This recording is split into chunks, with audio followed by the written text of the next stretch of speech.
Olá, quinta-feira, dia 30 de abril. O Bom Dia Maranhão está começando agora e vamos a alguns dos destaques de hoje.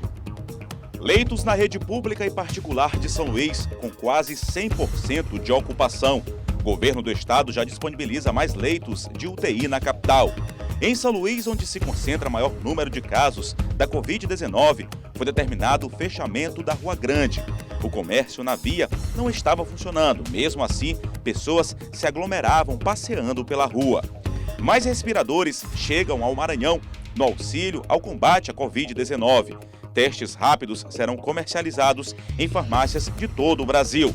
Na política, senador Everton comenta a reunião entre senadores e ministro da Saúde e novas medidas adotadas pela Câmara Municipal de São Luís para conter o avanço do novo coronavírus na capital maranhense.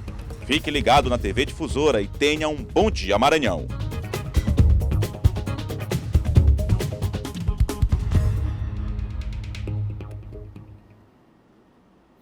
Pois é, a gente aqui nesse serviço é essencial de responsabilidade todos os dias, levando informação para você, informações checadas com responsabilidade para você que está em casa nos acompanhando. A gente agradece aí o carinho da audiência de todos os dias, você que se liga desde as 6 horas da manhã, acompanhando aqui o Bandeira 2 com Silvão Alves, que daqui a pouco volta a participar conosco aqui no Bom Dia Maranhão e logo depois, a partir das 7 horas da manhã, agora 7 horas e 1 minuto, a partir das 7 horas da manhã, o Bom Dia Maranhão seguindo aqui pela TV Difusora, levando muita informação para você. Destaque, claro, aí para o novo coronavírus, lhe deixando principalmente muito bem informado e que você siga as recomendações para a gente ultrapassar por essa fase difícil da nossa vida, mas que nós vamos vencer com certeza. Esperança sempre. Agora, 7 horas e 2 minutos. Muito obrigado pelo carinho da audiência a você em todo o estado do Maranhão.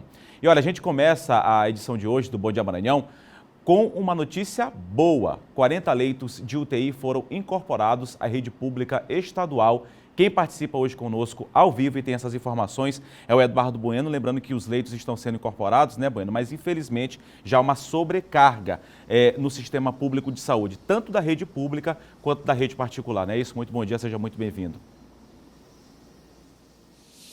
Exatamente, Eduardo. Um ótimo dia para você, um bom dia a todos. Antes de eu falar sobre a ocupação de leitos, queria explicar para os nossos telespectadores que eu estou usando máscaras, porque existe um decreto do governo do estado que exige a utilização das máscaras em locais públicos e privados de utilização pública que tem fluxo de gente. Nesse local que a gente está aqui tem um fluxo de gente, por isso eu estou usando máscaras. Agora, voltando ao assunto que você falou aí, Eduardo, a notícia é bastante positiva. 40 novos leitos foram incorporados, leitos de UTI. A gente lembra que ontem a lotação na rede pública estadual chegou a 100% e com a incorporação desses 40 novos leitos, agora a taxa de ocupação caiu para 79,87%. 119 leitos de UTI estão ocupados neste momento com pacientes graves infectados pelo coronavírus. E é uma preocupação muito grande, viu, Eduardo? Porque esses pacientes ficam no mínimo 2 ou 3 semanas ocupando a unidade, enquanto a quantidade de casos de pessoas infectadas só cresce. No interior a situação é mais tranquila, né? Dos 81 leitos disponibilizados, apenas 15 estão ocupados, a taxa de ocupação então está em 18%. O governo promete que para a semana que vem vai entregar 130 novos leitos, tem o aluguel de 3 hospitais, né?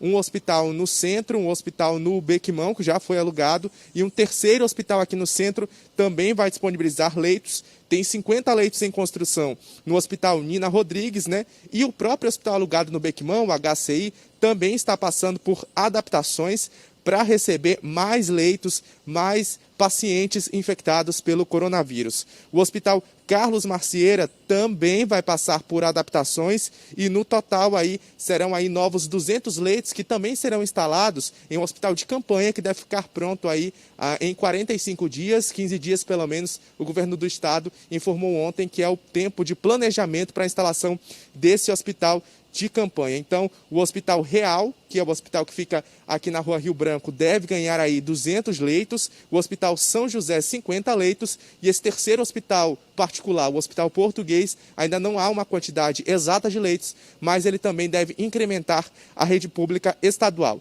Também há a instalação aí em andamento de hospitais de campanha em Açailândia, com 60 leitos, em Imperatriz, e também há o Hospital Regional de Imperatriz, que tem 25 leitos disponíveis. Os novos hospitais de Lago da Pedra e Santa Luzia do Paruá também tiveram aí as obras aceleradas para ajudar, né, com estrutura no combate à Covid-19. Agora, Eduardo, ontem também nós falamos aqui no Bom Dia e continuamos repercutindo hoje sobre a situação dramática dos hospitais particulares. Eles, inclusive, enviaram tanto ao governo do estado quanto à Justiça um documento solicitando, então, medidas aí de controle social mais duras para a população aqui da capital maranhense para evitar um colapso.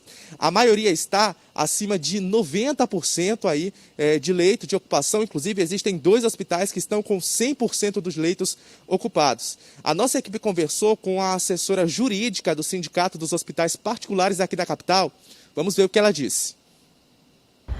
Considerando o aumento significativo do atendimento hospitalar de pessoas com sintomas de Covid-19 nos últimos dias, e em decorrência desse aumento da procura, a capacidade de atendimento e de internação na rede privada de saúde está chegando ao seu limite. As UTIs estão praticamente com ocupação máxima e não há muitos leitos clínicos disponíveis. E em razão disso, as empresas associadas aos sindicatos e estabelecimentos prestadores de serviços de saúde de São Luís, Sindiosp, resolveram, em cumprimento ao seu compromisso de transparência e o dever de informação adequada aos órgãos constituídos e aos poderes constituídos e à população em geral, resolveu, portanto, informar o governo do estado e o Poder Judiciário da situação de gravidade que se alastrou e que se instalou nos hospitais privados e pede, portanto, a adoção de medidas mais enérgicas no sentido de fazer com que o isolamento social seja mais respeitado pela população, já que isso não é uma opinião médica ou dos hospitais, mas é um consenso da comunidade científica internacional. Pois é, Eduardo, daqui a pouquinho a gente está de volta, trazendo aí os números dos pacientes infectados pelo coronavírus aqui no Maranhão, número que inclusive preocupa, já supera 3.000. Eu volto ao estúdio com você, Eduardo. Pois é, então tá bom, obrigado, Eduardo Bueno. Daqui a pouco você volta com outras informações, trazendo aí os números atualizados. E essa informação importante que o Eduardo Bueno trouxe para a gente, que a gente já vem falando há bastante tempo, há pelo menos um mês, até mais de um mês aqui no Bom Dia Maranhão, na TV Difusora, e a própria imprensa como um todo vem falando sobre essa questão de oportunidade de leitos. Você percebe e fala assim, às vezes, o governo A, o governo B, quando eu falo aqui governo, eu falo governo federal, estadual, estaduais no caso, né, e os municipais não estão se esforçando. A gente percebe um esforço aí dos governos de fato na abertura de leitos para atender todos os casos, mas até a rede particular, você percebe, até a rede particular está pedindo socorro por não suportar mais a grande demanda de pessoas, claro, não só por conta aí da Covid-19, mas por várias outras doenças que dão entrada, que precisam de tratamento. A gente lembra, as pessoas hoje acabam ficando doentes, a gente está num período muito grande de viroses, não só por conta do novo coronavírus, mas há outros problemas de saúde e a própria rede particular. Você que está em casa, que paga de repente plano de saúde, de repente não terá a condição, caso fique doente, de se atender em um hospital particular aqui da capital São Luís, por conta aí da extrapolação dos casos, do quanto está super saturado a questão da demanda de leitos de UTI, principalmente que são aquelas pessoas que chegam em estado mais grave para serem atendidas. Você paga plano de saúde e de repente não vai ter oportunidade de se tratar por conta dessa falta de segmento das pessoas aí em seguir as recomendações que são aí estipuladas não por mim, não pelos governos, mas pelas autoridades sanitárias de todo o país. É uma realidade não só do Maranhão, do Brasil, mas de todo o mundo. As pessoas ficarem em casa, sair só em caso de extrema urgência, evitar aglomerações, utilizar máscaras. E mesmo assim a gente percebe que tem muitas pessoas que não seguem as recomendações. O governo do estado, governos municipais, aí, os governos estaduais estão disponibilizando cada vez mais leitos, instalando hospitais de campanha, alugando hospitais, crescendo unidades, aumentando unidades. Mas a gente percebe que mesmo assim as pessoas não seguem essas recomendações. Parece que a ficha ainda não caiu, não dão atenção para a gravidade da situação e que é importante seguir as recomendações. Infelizmente, vai ter gente, se chegar a um ponto, não vai poder ter atendimento, como já está tendo em outros estados, vai precisar de atendimento, vai precisar de leito, lá tem uma pessoa hospitalizada, como o Bueno bem falou, passa às vezes 2, 3 semanas, não vai ter como tirar uma pessoa que está sendo tratada para cuidar de outra. As pessoas precisam ter essa conscientização. 7 horas e 10 minutos agora, e para tentar diminuir o fluxo nas unidades de pronto atendimento da capital, unidades básicas de saúde estão recebendo pacientes com síndrome gripal leve. Além da consulta, há um acompanhamento das pessoas atendidas por telefone. No total, são 12 centros de saúde que poderão ser procurados por pacientes com sintomas leves de síndromes gripais. São eles: Centro de Saúde Carlos Macieira, no Sacavém, Centro de Saúde Dr. Ribamar Frazão Corrêa, na Vila Nova República, Centro de Saúde Fabriciana de Moraes, no Habitacional Nício Lobão, Centro de Saúde Genésio Ramos Filho, no Coab Anil, Centro de Saúde Laura Vasconcelos, na Estiva, Centro de Saúde Liberdade, no bairro da Liberdade, Centro de Saúde São Raimundo, no bairro do São Raimundo, Centro de Saúde Turu, no Conjunto Habitacional Turu, Centro de Saúde Vila Bacanga, no Bacanga, Unidade Básica de Saúde Sintra, no Anil, Unidade de Saúde da Família Cidade Olímpica 1, na Cidade Olímpica, e Unidade de Saúde da Família São Francisco, no bairro do São Francisco. Das nossas unidades básicas, 12 unidades estão para atendimento exclusivo de pacientes com sintomas gripais, pacientes com quadro estável, que podem ir numa unidade básica, serem avaliados pela equipe e manterem o acompanhamento em domicílio. Após o atendimento presencial, o paciente continuará sendo acompanhado por meio do serviço de telemonitoramento. Os atendimentos ocorrerão de segunda a sexta-feira, das 8 horas da manhã às 5 horas da tarde. As demais unidades básicas de saúde ficarão disponíveis para outras demandas da população. Como, por exemplo, a continuidade do pré-natal, a vacinação ao ORN ou para a avaliação de algum paciente que não esteja se sentindo bem e que esteja no nível de atenção à saúde da atenção primária. Então, nossas equipes estão organizadas dessa forma para que a gente possa dar uma maior resposta frente à pandemia.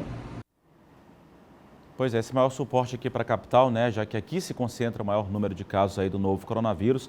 Lembrando que são para síndromes gripais leves, nessas unidades básicas que o Ciro Mineiro mostrou na reportagem. Agora 7 horas e 12 minutos e mais de 100 respiradores para tratamento de pacientes graves da Covid-19 chegaram ao Maranhão. O secretário estadual de Indústria e Comércio informou o recebimento de mais 104 respiradores. Aparelho que ajuda pacientes em situação mais grave e infectados pelo novo coronavírus. Dos 104 aparelhos, 80 foi a segunda remessa da quantidade total que faltava chegar ao estado. Material que foi conseguido pelo Maranhão junto à China. Os outros 24 respiradores faz parte de uma carga de 68 aparelhos que haviam sido bloqueados pelo governo federal e liberados pelo Supremo Tribunal Federal. Nós perdemos os primeiros 150 equipamentos para a Alemanha. Em seguida, perdemos 120 para os Estados Unidos, quando nós tivemos que nos socorrer com empresas maranhenses e brasileiras que têm estruturas lá fora. Então, através do Grupo Mateus e da mineradora Vale, nós conseguimos montar uma operação tanto para aquisição como para a logística desse material até o Maranhão, sempre orientado pelo governador Flávio Dino, que acompanhou para e passo e acompanhou com muita cautela todo o desenrolar dessa operação. A Receita Federal chegou a anunciar que iria processar o governador do Maranhão, Flávio Dino, em decorrência da operação do governo para trazer respiradores da China, a fim de auxiliar no combate ao novo coronavírus no estado. O Tribunal de Contas da União entrou no caso e agora apura se houve desvio de finalidade por parte da Receita Federal no processo contra o Maranhão envolvendo os respiradores. O secretário de Saúde do Maranhão, Carlos Lula, lembra que além do respirador, deve ser pensada uma estrutura ainda maior para atender os pacientes infectados pela Covid-19. A gente ganhando novos leitos do Nina Rodrigues na semana que vem e ganhando mais um leito do hospital de campanha daqui a 15 dias, a gente, caso esses leitos não estejam sendo ocupados, a gente passa a ocupar também com pacientes leves, não só com pacientes moderados e graves, que hoje são os pacientes que internam. Talvez a gente fazer um protocolo de assistência anterior. A gente está atendendo pacientes leves para que eles não agravem. Hoje, a recomendação da OMS, inclusive, é que esses pacientes permaneçam em casa, olhando seus sintomas, e apenas tão somente quando o paciente agrava, ele procurar a unidade de saúde. Só que a gente já pensa hoje também de evitar que esse paciente agrave e aí cuidar desses pacientes leves, principalmente aqueles que têm comorbidade, obesidade, ou hipertensão, ou diabetes, ou apresentam algum tipo de imunodepressão. E aí a ideia é, assim que a gente tiver mais leitos, ter condição também de atender esses pacientes. Pois é, isso que o secretário falou, o secretário Carlos Lula, secretário estadual de saúde, que esses leitos seriam disponibilizados para atender justamente os casos mais graves, mas como tem chegado tantos casos, tanto grave aí, como casos aí medianos, digamos assim, que precisa de um leito de enfermaria no caso, né, um leito de UTI, que são aqueles casos mais graves, gerou uma sobrecarga em todo o sistema, lamentavelmente, e muito por conta disso, pela falta das pessoas seguirem as recomendações. Em relação à questão envolvendo os respiradores, lamentavelmente se politizou uma situação como essa, quando o que nós deveríamos estar priorizando era a questão da vida. A gente sabe que esses respiradores que têm chegado ao estado do Maranhão, nos estados brasileiros, vão ajudar a salvar vidas. A gente sabe disso. 7 horas e 15 minutos e a Agência Nacional da Vigilância Sanitária aprovou a realização de testes rápidos da Covid-19 também em farmácias de todo o país. Os testes serão feitos no local e interpretados por profissionais de saúde. A medida foi aprovada em caráter excepcional pela Anvisa e exige a presença de um farmacêutico capacitado nos estabelecimentos para a realização dos testes, que custam em média R$ 200. O representante maranhense no Conselho Federal de Farmácia destacou que a medida visa desafogar a rede hospitalar, ampliando o acesso da população ao diagnóstico da Covid-19 e ampliar as frentes de detecção do vírus. Desafogar um pouco o sistema público e dar acesso a mais gente à testagem, né? Lembrando que esses testes têm que alimentar o sistema de informação do Ministério da Saúde, porque a intenção principal é traçar um perfil da infecção no Brasil, para que a gente trace estratégias eficazes de enfrentamento a essa pandemia. As farmácias não serão obrigadas a vender e realizar os testes, que possibilitam 3 diagnósticos possíveis. Exatamente, não é um autoteste, como é, por exemplo, o teste de gravidez, que é um autoteste. A pessoa leva, faz o exame, depois vai para o laboratório para fazer a confirmação. Esse exame também não é confirmatório. Tanto o resultado negativo quanto o resultado positivo, eles podem ser equivocados. Então a pessoa vai para fazer uma triagem, mas após essa triagem ele tem que fazer um exame confirmatório no laboratório adequado, né? Marcelo destaca que os estabelecimentos são obrigados a notificar os casos positivos e que a testagem não invalida os cuidados que devem ser mantidos. Se der um resultado negativo, a pessoa tem que fazer exames posteriores e continuar fazendo para saber se continua sem a doença ou se ela adquiriu a doença após esse primeiro teste, né? Pois é, e os testes são importantes nessa triagem, né? Mas a gente lembra que essa questão da falta de teste é um problema em todo o mundo. Então, mesmo importante, aí a recomendação, se você fizer o teste, conseguir fazer o teste aí semanalmente, que é difícil, claro, né? Mesmo assim, o mais importante é seguir as recomendações. Agora, 7 horas e 18 minutos, aqui no Bom Dia Maranhão. Confira agora o nosso giro de notícias. Os beneficiários do Instituto Nacional do Seguro Social, que recebem por meio de cartão magnético, poderão solicitar a transferência do pagamento do benefício para depósito em conta corrente. A solicitação pode ser feita apenas por meio do aplicativo ou do site Meu INSS. A autorização para a mudança de modalidade está prevista na portaria publicada no Diário Oficial da União e vale enquanto durar a situação de risco à saúde pública decorrente da pandemia do novo coronavírus no país. A medida visa evitar o deslocamento dos cidadãos aos bancos. Dados preliminares de uma pesquisa que visa mapear a Covid-19 na região metropolitana de São Luís mostram que mais de 14% das pessoas pesquisadas tiveram casos suspeitos ou confirmados da doença em casa. O mapeamento envolve pesquisadores das Universidades Estadual do Maranhão, Federal e do Instituto Federal do Maranhão. Os primeiros resultados do trabalho são do período de 16 a 18 de abril e que analisou 2.400 respostas em formulário de coleta de dados disponibilizado na plataforma web. Os dados mapeados devem ser atualizados semanalmente. A Prefeitura de São Luís informou pelas redes sociais que o Serviço Médico de Urgência, o SAMU, recebeu 2.428 trotes no mês de abril. O número corresponde a 10% das solicitações de ambulâncias que neste mês somaram 23.260 chamadas. A Secretaria de Saúde alerta que, mesmo com a pandemia, a prática criminosa continua sendo realizada e que os órgãos de segurança têm como identificar o autor do trote. E aí pode um negócio desse, né? Mais de 2.000 trotes. E a pessoa deve ser presa mesmo. Tem que ser presa, porque a pessoa que já passa trote já é errado. Imagina numa situação, num momento como esse, né? Lamentável, mais de 2.000 trotes para o SAMU aqui da capital maranhense.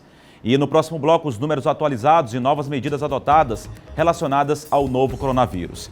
E mais, tem a participação de Silvan Alves falando de segurança. Agora são 7h20. O Bom Dia Maranhão volta já já.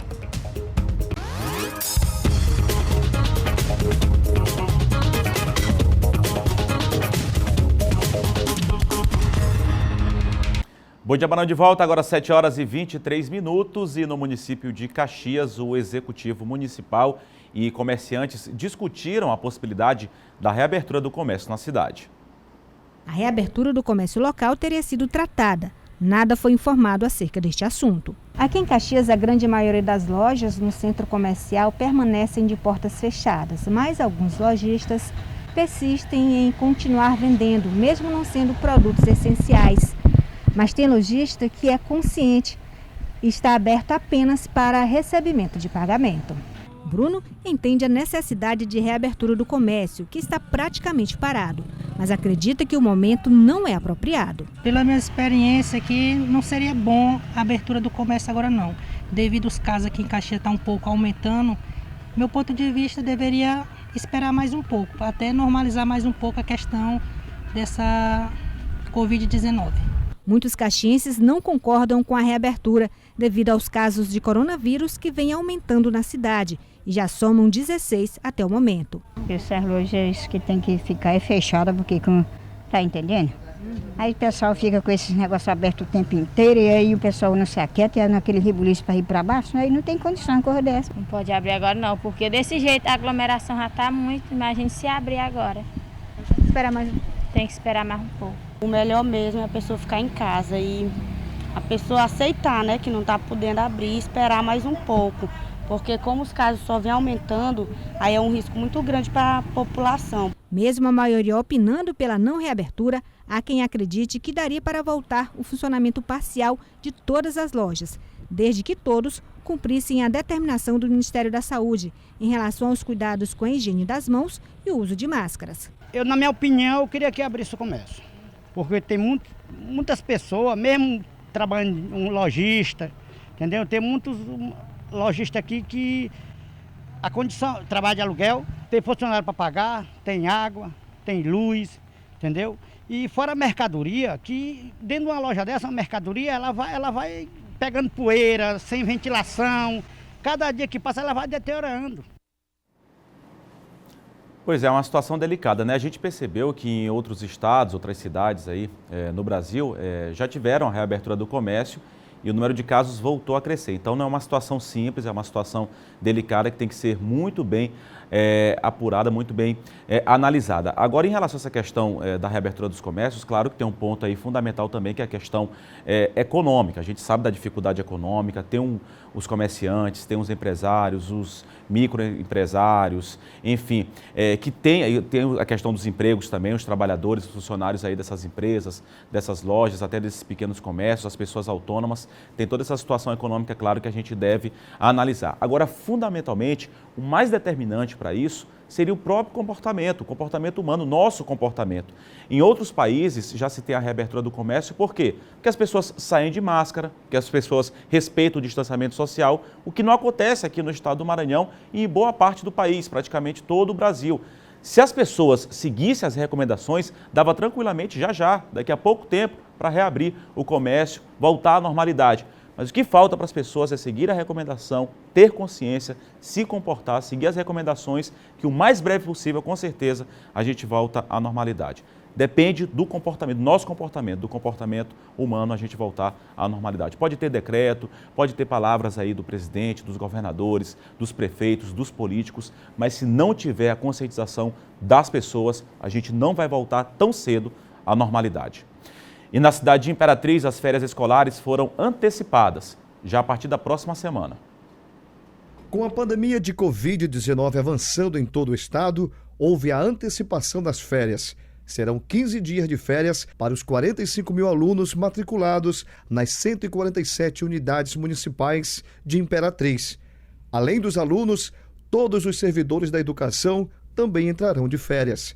Será no período de 4 de maio ao dia 18, sem aulas na rede pública municipal. O prefeito Assis Ramos anunciou essa antecipação das férias. Nós antecipamos as férias, 15 dias, férias coletivas. Os alunos há dias que já não estão nas aulas, né, frequentando as escolas, mas agora nós demos férias coletivas para os educadores. Como estamos antecipando as férias, não vai ter férias naquele período normal, regular, para compensar. Isso, num primeiro momento, nós estamos trabalhando nesse sentido. O prefeito comenta ainda que algumas escolas passarão por reformas. Essas reformas elas fazem parte do plano de ação nosso, utilizando, né, o dinheiro, o recurso do precatório que a gente conseguiu, através da Procuradoria-Geral do município, cerca de 100 milhões de reais. Nós já estamos aplicando, fazendo essas reformas, são mais de 10 escolas que já estão sendo reformadas agora, as outras estão ainda em processo de licitação. O fato é que até o final do ano a gente quer que todas as escolas da rede municipal estejam reformadas. Tem também a energia fotovoltaica, né, que é também dentro dessa mesma ação proveniente desse recurso do Fundef, onde várias escolas já estão sendo instaladas também essa energia as placas fotovoltaicas de energia solar. Isso garante, né, tanto a economia para o município, como também proteção ao meio ambiente, porque é uma energia limpa, né, e renovável. Pois é, qualquer tipo de ação que contribua num momento como esse é de extrema importância, né, que venha contribuir com a população que está precisando tanto. Agora, 7h29, aqui no Bom Dia Maranhão, agora a gente fala de segurança.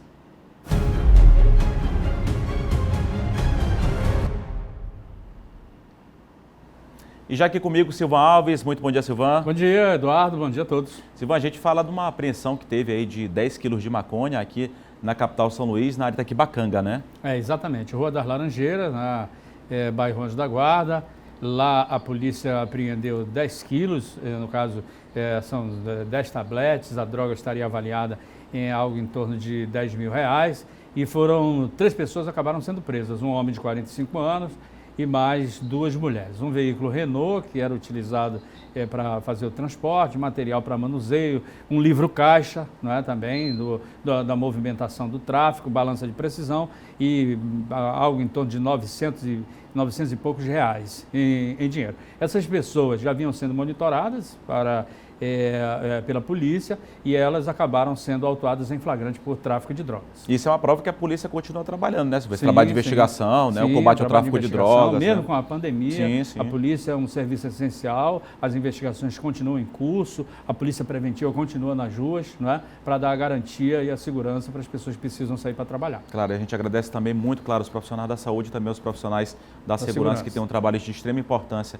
para todos nós. Silvão, uma operação conjunta entre as polícias aí do Maranhão e do Piauí resultou na prisão de 13 pessoas, né? Essa foi a segunda operação em menos de uma semana, a partir do momento em que, no início logo dessa semana, a polícia cumpriu um mandato de prisão de alguns indivíduos envolvidos naquele ataque à agência do Banco do Brasil lá de Pindaré Mirim, né? E que foi uma operação conjunta das polícias do Maranhão e do Piauí. E agora foi uma operação direcionada ao combate ao roubo de cargas e caminhões. Foram 13 pessoas que acabaram sendo presas, porque uma parte ficava na zona rural lá de Timon e a outra lá em Teresina. Apreenderam peças de veículos, porque eles não só roubavam a carga, mas como também roubavam os caminhões que eram levados para uma oficina para passar por adulteração, transformação. Tanto que nessa oficina foram presos o pai e os 2 filhos, né? Que seriam integrantes dessa quadrilha aí, mercadorias roubadas também, que foram apreendidas, carros de luxo, né, que eram utilizados aí por esses bandidos, que acabaram sendo apreendidos. Tudo foi levado lá para a central de flagrante, lá de Teresina. Essa quadrilha aí, no mês passado, teria atentado contra a vida de um delegado da Polícia Civil, lá da central de flagrante, lá de Teresina, que seria a mesma quadrilha. Também, além dos 13 que foram presos, foram cumpridos mandado de busca e apreensão, outros que conseguiram escapar, não foram presos, mas estão identificados. E o grande finale nessa operação toda aí é chegar aos receptadores, né, que principalmente são cargas de alimentos, arroz, açúcar, café, né, que geralmente são objetos da cobiça desses assaltantes aí. E às vezes até contratam, né, Silvio? Às vezes o comerciante contrata a quadrilha para fazer esse assalto, né? Já encomenda, né, aquela carga para ser roubada. E dentre os receptadores, aí, de acordo com as investigações da polícia, está uma grande rede de supermercado que atua no Maranhão, na cidade de Timon, em Caxias, e também em Teresina. Tá ok. Obrigado, Silvan Alves. Silvan que está todos os dias aqui de segunda a sexta-feira, trazendo as notícias no Bandeira 2 a partir das 6 horas da manhã. Obrigado, Silvan. Bom dia, Eduardo. Bom dia a você. Tá ok. Obrigado, Silvan Alves. 6 horas da manhã tem Bandeira 2 aqui na TV Difusora, antes do Bom Dia Maranhão. Agora 7 horas e 33 minutos. Vamos acompanhar como é que fica a previsão do tempo. O mês de abril já choveu bastante também. Ontem à tarde teve uma chuva bem forte aqui na grande ilha de São Luís. A gente vai saber como é que fica o tempo nesta quinta-feira aqui na capital maranhense e também em cidades do interior do estado. Aqui em São Luís, sol com algumas nuvens, pelo menos essa é a previsão para esta quinta-feira. Chove rápido durante o dia e a noite, quer dizer, de previsão de mais chuva para esta quinta-feira aqui na capital São Luís. Mínima de 24, máxima de 30 graus. Vamos agora para a cidade de Imperatriz, sol com algumas nuvens, não chove, pelo menos é o que diz a previsão para a cidade de Imperatriz, termômetros oscilando entre 22 e 33 graus. Cidade agora de Caxias, sol e aumento de nuvens pela manhã, pancadas de chuva à tarde e à noite, também previsão de chuva para a cidade de Caxias, mínima de 23, máxima de 32 graus. Vamos agora para outras 3 cidades ainda no interior do estado do Maranhão, começando pelo município de Balsas, sol com algumas nuvens, não deve chover também hoje lá na cidade de Balsas, mínima de 22, máxima de 32 graus. Município de Santa Inês, sol com algumas nuvens, chove rápido durante o dia e a noite, previsão de chuva durante todo o dia, mas chuva rápida lá para o município de Santa Inês, mínima de 23, máxima de 31 graus. Vamos fechar aqui com a região dos Lençóis Maranhenses, o município de Barreirinhas, sol com algumas nuvens, chove rápido durante o dia e a noite também, previsão de chuva para a região dos Lençóis, termômetros oscilando entre 23 e 31 graus lá no município de Barreirinhas. Agora 7 horas e 34 minutos e nós vamos agora atualizar os números da Covid-19 aqui no estado do Maranhão, inclusive falar de uma medida que deve ser adotada já a partir de hoje para evitar aglomerações aqui na capital, que a gente vem chamando tanto a atenção, pessoas que ainda saem desnecessariamente. Sair com algum propósito, sair com alguma necessidade, tudo bem, mas desnecessariamente, numa linguagem bem popular, para bater perna na rua, é uma situação que não dá mais para aceitar e sem máscara ainda também não dá, né? Isso que tem um decreto do governo estadual e é uma questão de conscientização com todos nós, né? Quem traz essas informações é o Eduardo Bueno, que está justamente na Rua Grande. Bueno, traz os números atualizados e essa nova determinação por parte aí do governo do estado. Pois é, Eduardo, a gente está aqui na Rua Grande, o principal centro comercial da capital, e eu vou começar logo falando aí das determinações que a gente percebeu ao chegar aqui, que várias equipes da Polícia Militar estão nesse momento fazendo rondas e proibindo a entrada dos vendedores ambulantes aqui na Rua Grande. Então, o que a gente viu foi equipes em todos os acessos à Rua Grande. Eu vou pedir aqui para o repórter cinematográfico Antônio César mostrar que desse outro lado aqui, ó, essa aqui é a principal entrada da Rua Grande, pela Rua do Passeio, existe uma equipe do Batalhão de Policiamento Rodoviário, né? Várias viaturas estão aqui nesse momento e vários cones também já foram instalados, bloqueando o acesso aqui da Rua Grande. Os policiais militares estão nesse momento aqui na Rua Grande, então, fazendo valer essa determinação de bloqueio total do acesso a esse que é o principal centro comercial aqui da capital. Você pode ver aí a viatura da BPRV, tem também vários policiais aqui nesse momento na entrada, fazendo a conscientização de pessoas que tentam ainda ter o acesso aqui à Rua Grande. E a gente vê uma cena, viu, Eduardo, bem diferente da vista ontem. Ontem o fluxo era muito grande de gente que ainda insistia em vir aqui para fazer algum tipo de compra. Aqui só tem uma lote de departamento que estava aberta por conta aí do decreto de serviços essenciais e tinha fila de gente saindo daqui com cesta de chocolate, por exemplo, que não é um produto essencial, né, e que não deveria estar sendo comprado nesse momento, por exemplo. Farmácias podem funcionar, mas algumas estão até fechadas aqui nesse momento. E a gente também vê aí carros da Polícia Civil. Daqui a pouquinho uma operação deve ser realizada aqui para fiscalizar o funcionamento dos serviços essenciais e não essenciais nessa área aqui. Eduardo, por dia aqui passam de 10 a 40 mil pessoas. Em épocas aí como Natal, Dia das Mães que se aproxima, o fluxo de gente aqui na Rua Grande era de cerca de 100 mil pessoas, então esse fluxo está bem menor hoje por conta dessa determinação. Essa medida foi anunciada ontem pelo governador do estado, Flávio Dino. Agora vamos falar dos números do coronavírus aqui no estado. Foram 386 de ontem para hoje, 734 pessoas estão recuperadas, curadas aí da Covid-19. Mas, infelizmente, o número de óbitos subiu, 18 novos óbitos foram registrados, um no município de Morros, o primeiro óbito aí da região do Munim. Também houve óbito também na cidade de Imperatriz e Santa Rita e também em São José de Ribamar. Outros 14 óbitos foram registrados aqui na região metropolitana de São Luís. Agora, Eduardo, queria levantar também um alerta aí que foi emitido pela Fiocruz. A Fundação Oswaldo Cruz fez uma pesquisa e avaliou a situação e a incidência de casos em vários estados aí do Brasil, inclusive em todos os estados do Brasil. E ela atestou, sabe o que, Eduardo? Que o Maranhão tem a mesma taxa de incidência que os Estados Unidos, que hoje tem aí 1 milhão de infectados. Essa pesquisa foi disponibilizada pela Fiocruz, que é a Fundação Oswaldo Cruz. Agora, voltando aos números aqui locais, a Secretaria de Estado da Saúde informou também que 408 profissionais da saúde estão infectados pelo coronavírus. Destes, 302 já se recuperaram. O número de testes realizados até o momento aqui no Maranhão já são 7.355. O Brasil, segundo o Ministério da Saúde, tem 78.162 pessoas infectadas, então são 5.446 mortes em todo o país. Eu volto ao estúdio com você, Eduardo. Valeu, Bueno. Obrigado pela sua participação. E a gente chama a atenção que seria uma medida que o próprio governador Flávio Dino, ele declarou aí nas redes sociais, em entrevista, que ele não queria tomar, na verdade, nenhuma medida ele queria tomar. Na verdade, ele já declarou que não queria nem estar passando por essa situação, assim como outras autoridades políticas já declararam isso. E não deveria nem ser necessário uma situação como essa se dependesse da conscientização das pessoas. A gente lembra também que o comércio, a gente percebeu ali o Eduardo Bueno mostrando com o Antônio César, nosso repórter cinematográfico, uma farmácia fechando. Pelo decreto, não há nenhuma medida para fechar esses estabelecimentos comerciais que prestam serviços essenciais, como é o caso de farmácias, por exemplo, que funcionam na Rua Grande, elas podem abrir normalmente. O que deveria acontecer? As pessoas que quisessem, claro, se deslocar para a Rua Grande para comprar um medicamento, que é um serviço essencial, ou qualquer outro tipo de serviço essencial que funcione na Rua Grande, que fosse lá, fizesse sua compra, voltasse para casa, enfim, que é o que manda a recomendação, saísse só em caso de extrema necessidade. Mas ontem, por exemplo, a gente passou pela Rua Grande, a gente que trabalha também na rua, faz reportagens também na rua, a gente acompanhou que tinha muitas pessoas andando, passeando pela Rua Grande. Aí não tem condição. Seria uma medida que não deveria nem ter que ser tomada aí por parte das autoridades políticas, mas diante aí da falta de responsabilidade ainda de boa parte da população, claro, não são de todos, quero acreditar que é da minoria, mas pela falta de responsabilidade ainda de parcela da população, é preciso que a polícia, que deveria estar fazendo um monitoramento, trabalho de segurança, feche uma rua para evitar que pessoas transitem de forma desnecessária.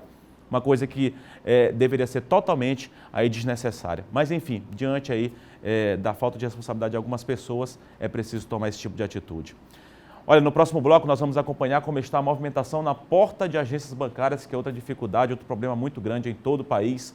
E mais, na política, senador Everton comenta a reunião entre senadores e o ministro da Saúde e as novas medidas adotadas pela Câmara Municipal aqui de São Luís para conter o avanço do novo coronavírus aqui na capital maranhense. Agora 7h41. Bom Dia Maranhão volta já já.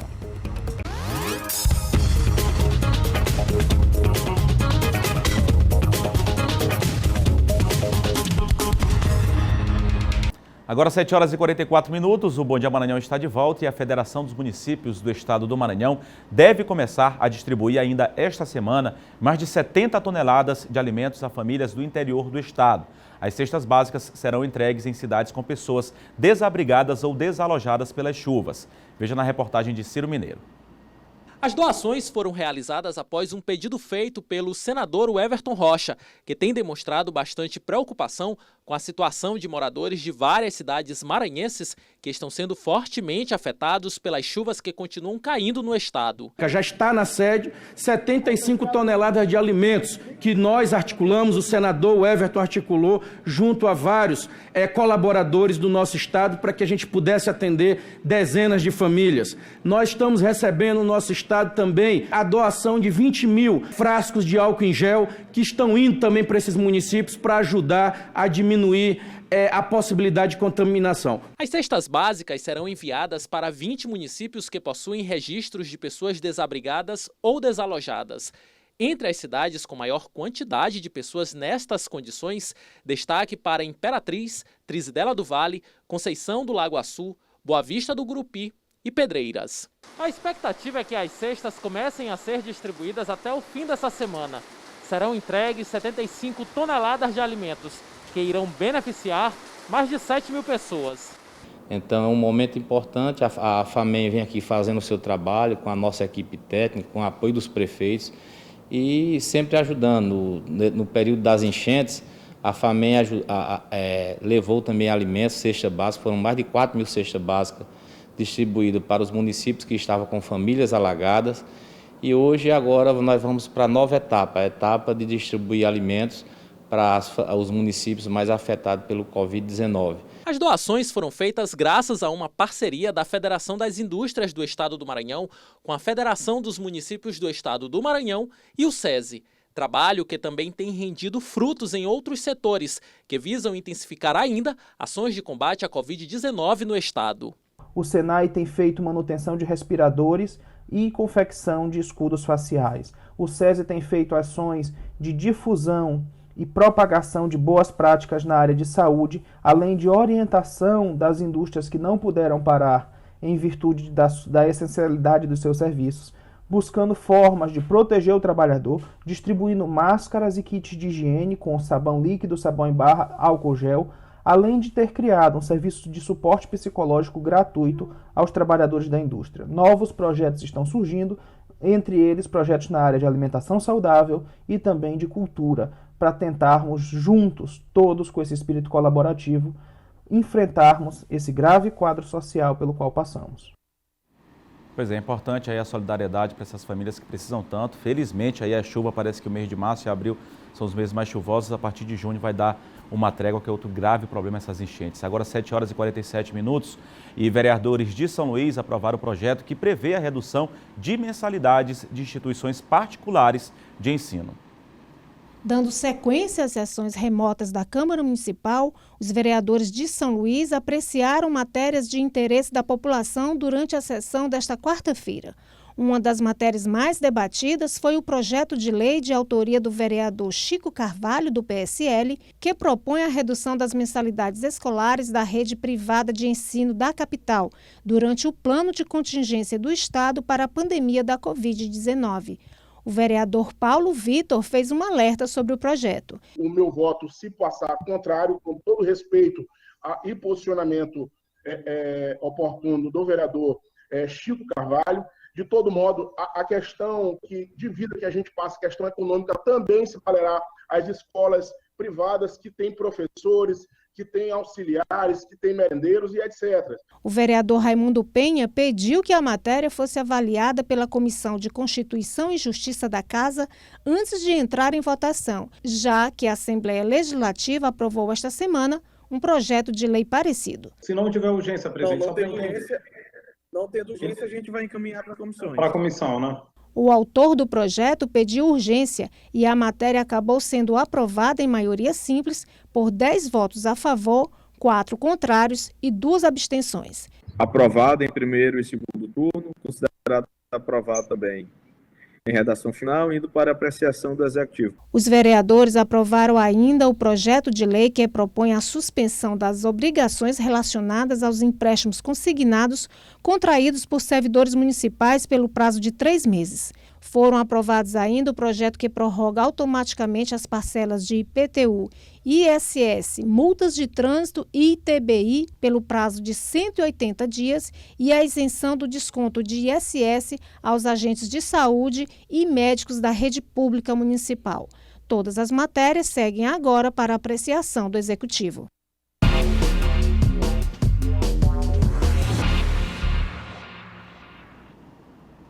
Seguimos falando de política aqui no Bom Dia Maranhão, já aqui comigo, o John Coutrinho. Muito bom dia, John. Bom dia, Eduardo. Bom dia a todos. John, a gente começa falando que o Bolsonaro, ele desautoriza aí a AGU e diz que recorrerá de veto à ramagem na Polícia Federal, né?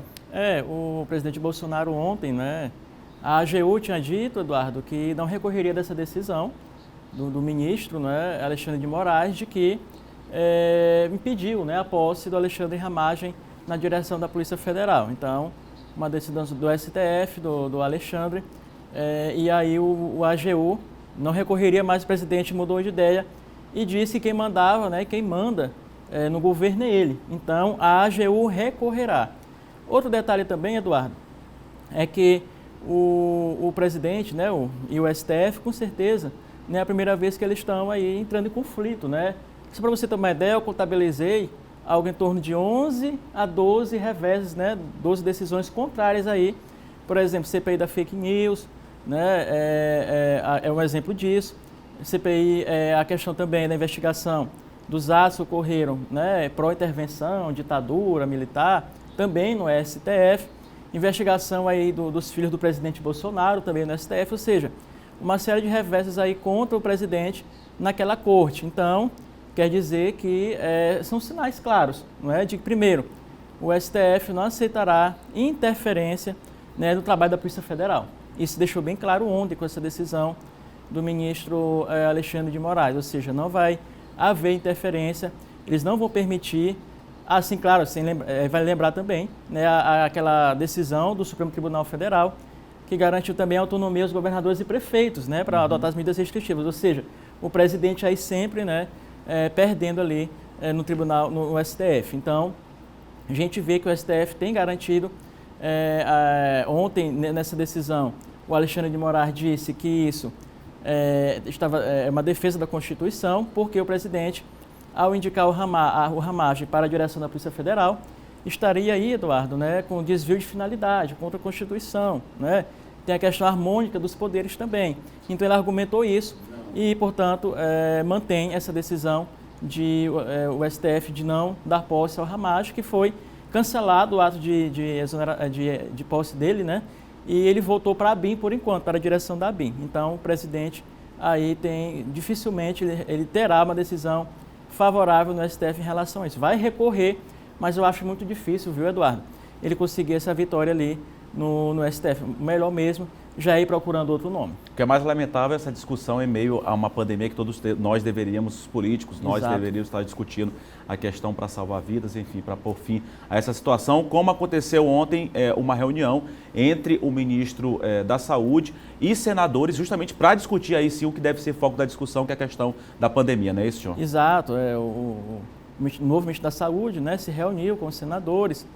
E tem se mostrado aí, Eduardo, ele não tem ainda, digamos assim, um plano definido, não é? Ele pegou o que já vinha sendo feito pelo ministro anterior, pelo Mandetta, mas está muito vago ainda, né? Ele ainda não tem aquela firmeza, né? Aquela segurança em relação ao Mandetta. E ontem os senadores comprovaram isso, o próprio governador do Maranhão também. Fez essa videoconferência com o ministro da Saúde, cobrou a vinda de respiradores, né, para a instalação de leitos aqui no Maranhão, e outras ações também em relação às filas, né, nos bancos aqui, uma fiscalização maior do Banco Central e ajuda também para o Hospital Universitário da UFMA, né? Então o senador Everton também, além do governador Flavinho, o senador Everton participou também antes, aliás, dessa reunião, né, com o ministro. Nós vamos acompanhar aí um pouquinho o trecho dessa fala. Nós ficamos, e eu estou, lhe confesso, muito preocupado, principalmente depois aqui da sua apresentação e da sua fala, senhor ministro, porque o momento que nós estamos vivendo de pandemia e dessa crise, falar em que vai realizar estudos e entender o que vai acontecer, isso é muito grave, porque a cada 24 horas nós temos aí milhares de casos. Fora os subnotificados, que nós não temos dúvidas que é um número enorme no Brasil. Isso tudo é muito grave e me deixa preocupado, primeiro, porque além de nós não percebermos, nenhuma ação concreta até o momento, e eu estou aqui fazendo esse apelo a Vossa Excelência para que diga o que de forma concreta o Ministério está fazendo para poder ajudar os estados. Até agora não houve nem sequer um desejo de pêsamos às famílias ou às pessoas que estão sofrendo, infelizmente, com essa contaminação que hoje já atinge milhares de famílias no país. Sem dúvida, Eduardo, é importante, né, cobrar, sim, do governo federal. E, claro, ainda bem que boas notícias nós temos, né? Ontem o governador anunciou que praticamente estava esgotado os leitos exclusivos de UTI para o coronavírus aqui no Maranhão. Mas ontem essa taxa já reduziu para 70%, então, portanto, uma boa notícia. Obrigado, John Coutrinho. Você está de volta amanhã. Até amanhã. Aí, John Coutrinho comentando sobre política aqui no Bom Dia Maranhão, nosso quadro de política, e muitas pessoas continuam lotando as agências das caixas e agora também lotéricas que foram autorizadas a fazer aquele pagamento do auxílio emergencial no valor de R$600. Eduardo Bueno está em frente a uma dessas agências e tem mais informações. Bueno, com você. Pois é, Eduardo, eu estou aqui em frente à agência da Caixa Econômica Federal. Essa agência fica aqui na Praça Deodoro. E olha só como é que está a situação nesse momento. Uma fila enorme se formou de gente que chegou ainda de madrugada para tentar um atendimento. Lembrando que essa é a primeira parcela, foi liberado o saque da primeira parcela do auxílio emergencial de R$600. Hoje, 30 de abril, é para os nascidos em julho e agosto. O calendário continua no dia 4 de maio para os nascidos em setembro e outubro e no dia 5 de maio, então, para os nascidos em novembro e dezembro. Lembrando que só podem vir aqui até a agência bancária fazer o saque sem o cartão quem tiver retirado uma senha aí no aplicativo Caixa Tem. Então, quem não tem senha não deveria nem estar aqui na fila, porque precisa primeiro tirar uma senha no aplicativo Caixa Tem. Agora você está percebendo aí o problema aí das filas nesse banco público, mas o juiz Douglas de Melo Martins, ele também proferiu uma decisão aí com relação a bancos privados. 3 bancos privados aí estão agora sob aí várias penas, inclusive de R$50 mil por dia. Vamos ouvir o que ele disse. É uma decisão concessiva de tutela de urgência em uma ação contra os bancos que estão permitindo a aglomeração de pessoas nas agências e nas proximidades delas. Essa aglomeração pode ser, é possível que seja, uma das causas desse crescimento do número de casos de coronavírus no Maranhão, que está, de alguma maneira, sobrecarregando a rede de saúde. Então, a decisão é no sentido de impor uma multa de R$50 mil por dia, por agência, em que essas aglomerações permaneçam. Então, é nesse sentido aí a decisão liminar, e eu espero que, com isso, nós consigamos acabar com essa aglomeração de pessoas sem nenhuma proteção nas proximidades das agências bancárias. Então, Eduardo, as agências bancárias, esses 3 bancos que estão aí nessa decisão judicial, têm um prazo de 48 horas para se adequar, então, aí a essa determinação do juiz da vara de interesses difusos e coletivos aqui da capital. Entre elas está aí a diferença de 1,5 metro entre um cliente e outro, disponibilização de álcool gel e água e sabão na entrada das agências bancárias e também de um funcionário para controlar as filas. Eu volto ao estúdio com você, Eduardo, desejando uma excelente quinta-feira para todo mundo. Para todos nós, né, Bueno? Muito obrigado, bom trabalho para você. E o Bom Dia Maranhão fica por aqui. Como a gente pôde perceber, a questão do distanciamento é algo que ainda não está sendo respeitado, a aglomeração. Boa parte, a grande maioria de máscara, mas a questão do distanciamento não sendo respeitado pelas pessoas, isso é uma realidade que tem acontecido na porta das agências bancárias aqui da capital São Luís, de todo o Maranhão e de todo o país, lamentavelmente. As pessoas teriam que ter recomendação. Siga as recomendações, por favor. Isso é para salvar a minha vida, a sua vida e a vida de todos nós. Outras notícias você confere no nosso portal ma10.com.br. Logo mais tem uma hora D a partir de meio-dia. A todos uma ótima quinta-feira.